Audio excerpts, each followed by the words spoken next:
Bonjour, bonsoir. Alors, on va changer un petit peu de sujet. On va mettre de côté aujourd'hui les gilets jaunes. Euh,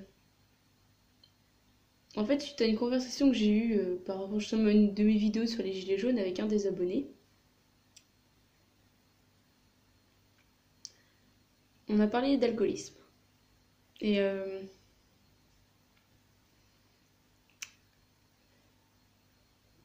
il m'a dit de faire une vidéo clairement sur ce sujet parce que lui est sorti d'alcoolisme et je l'en ai félicité. J'en ai félicité parce qu'aujourd'hui, je pense que dans chaque famille, on a une personne qui est alcoolique chez nous. Plus ou moins prononcée, mais on a une personne alcoolique chez nous. Pour moi, l'alcool, ça a été un sujet assez tabou dans les relations amicales, amoureuses, ou juste la relation tout court, en fait. Donc, pour vous planter le décor, mon père biologique est alcoolique depuis mes 5 ou 6 ans à peu près. Ça fait des années que je ne le vois plus d'une décision de ma part. Parce que clairement, il a fait les pires choses qu'on puisse faire à sa famille. Vous faites un condensé de trucs, vous les mélangez et puis vous dites que tout a été fait par une seule personne.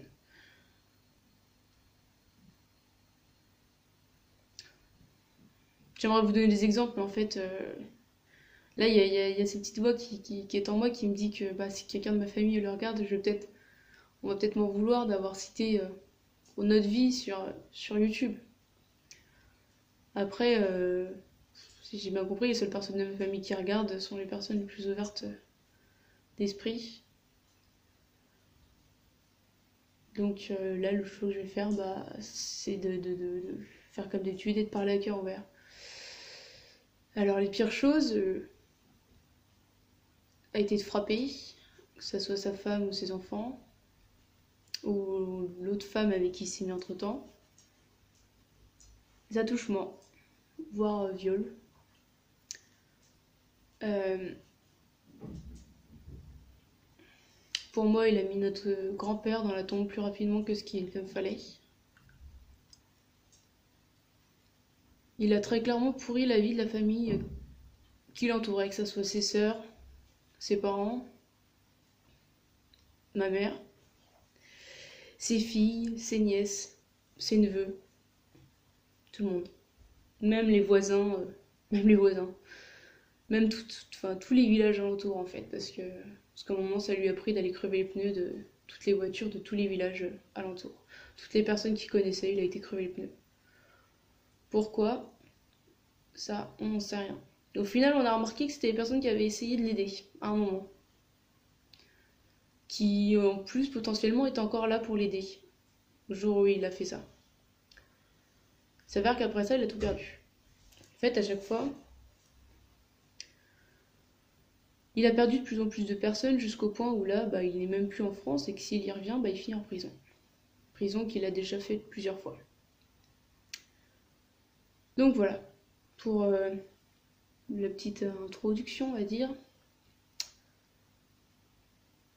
Donc maintenant, de manière générale, moi du coup, à cause de ça, je pensais que dès que tu buvais plus d'une bière par jour, enfin dès que tu buvais régulièrement de l'alcool, pas forcément tous les jours, mais si même genre un verre de vin tous les jours, bah tu es un alcoolique. Et pourquoi? Parce que bah c'est ce que les médecins te répètent, c'est ce que les médias te répètent, c'est ce que en fait tout le monde te dit. C'est que si tu consommes quelque chose régulièrement, bah c'est que soit t'es drogué, soit t'es alcoolique, soit t'as un problème en fait. Sur le fond, je suis d'accord. La modération, c'est quelque chose qui me parle beaucoup. Mais après, il y a des contextes qui changent. Genre le mec enfin le retraité qui boit son petit verre de vin tous les soirs avec son bout de fromage. Et il est pas alcoolique en fait. Genre loin de là. Et puis c'est pareil, le mec là, que ça soit, on ne dirait pas 15 ans parce que 15 ans t'es pas assez, ton cerveau n'est pas assez, enfin tu t'es pas assez construit. Mais on va dire à 40 ans, 30 ans, si tu fumes ton petit pétard tous les soirs tranquillement, t'es pas un toxico. Genre non, juste t'apprécies des petits plaisirs.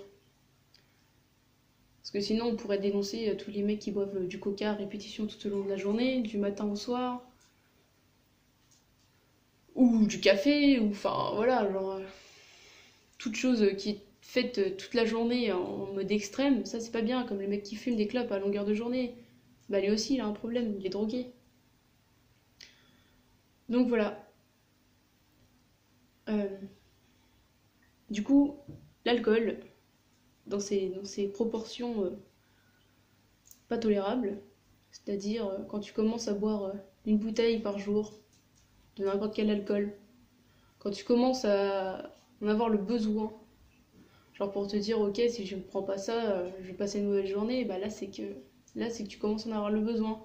C'est que là ça commence à être pas bien. C'est que là ça commence à être néfaste. Après il y en a à qui ça réussit bien, hein, l'alcoolisme, il y en a ils sont joyeux, tout va bien, ça détruit rien dans leur vie. Mais mais il suffit d'une fraction de seconde, un divorce, une connerie qui passe puis là la personne elle perd tout et là ça devient la descente aux enfers.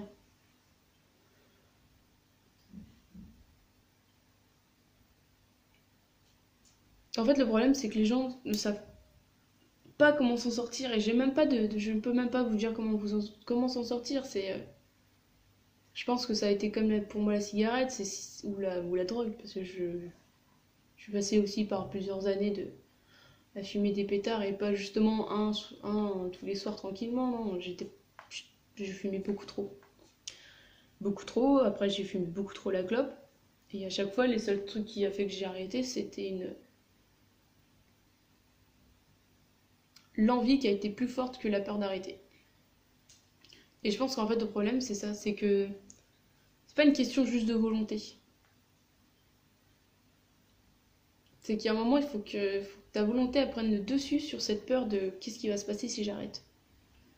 Et je pense que c'est aussi ça l'alcool, c'est que tu te renfermes en te disant que l'alcool ça te fait du bien, que ça t'apporte quelque chose, même si tu te rends pas compte que c'est néfaste, mais pour toi ça t'apporte quelque chose qui tu penses te fait du bien. Et tant que tu te dis pas qu'en fait ça t'apporte pas de bien, tu peux pas t'en sortir.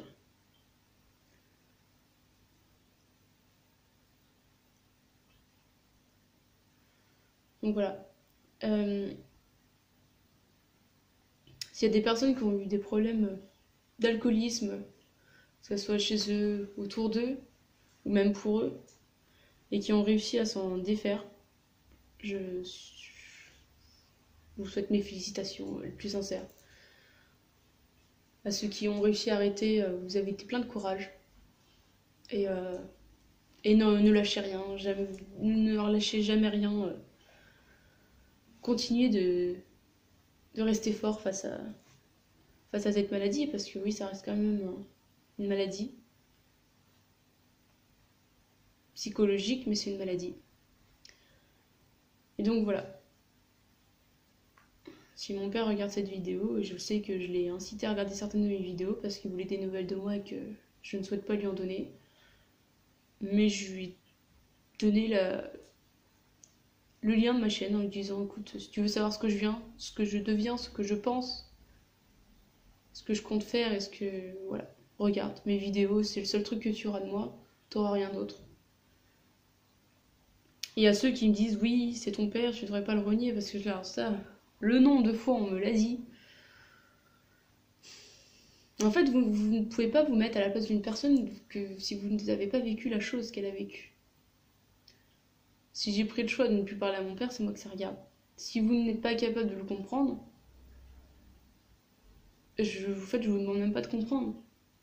La seule chose que vous devez faire, c'est accepter que je ne parle plus à mon père et que je refuse de le voir. Voilà. Je ne sais pas quoi vous dire de plus, en fait.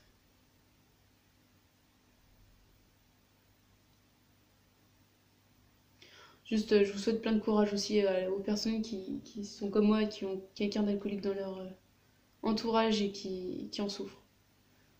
Je sais ce que vous ressentez, je sais comment ça se passe et je sais à quel point ça peut être difficile à vivre.